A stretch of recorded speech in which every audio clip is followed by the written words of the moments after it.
formal name for France today is the Fifth French Republic. The fifth, which, as I'm sure you'll be aware, is more republics than most nations go through. This factoid raises the obvious question: how?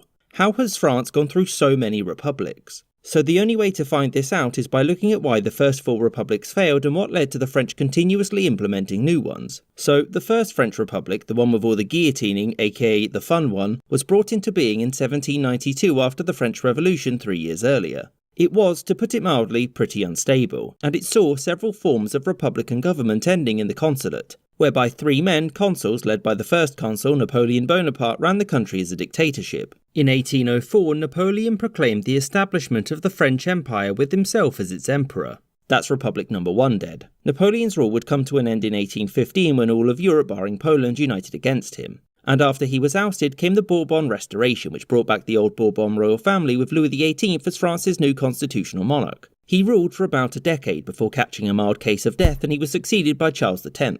Charles wasn't too keen on being a constitutional monarch, and so he tried to make himself an absolute one. This didn't sit well with the French people, revolution, and Charles was replaced by a constitutional monarch, Louis Philippe. Now, Louis Philippe did respect the limits on his power, but he unfortunately presided over a decline in French living standards, and so, revolution. This revolt, part of the broader 1848 revolution, saw the creation of a presidential republic, which then elected a man called Louis Napoleon as president. Now, the French constitution prevented the president from seeking re-election, which Louis Napoleon didn't like, and so he did what all capable men would. He overthrew the government in 1851 and declared the establishment of a second French empire, with himself ruling as Napoleon III. That's Republic number 2 dead. Napoleon reigned until 1870, when he made the silly mistake of picking a fight with Prussia. Prussia won, Napoleon was captured, and during his captivity, members of parliament declared him deposed in the institution of another French republic. Now, the Third French Republic was a successful one, and despite a deeply divided electorate, it managed to survive until 1940, when France fell to Germany in the Second World War.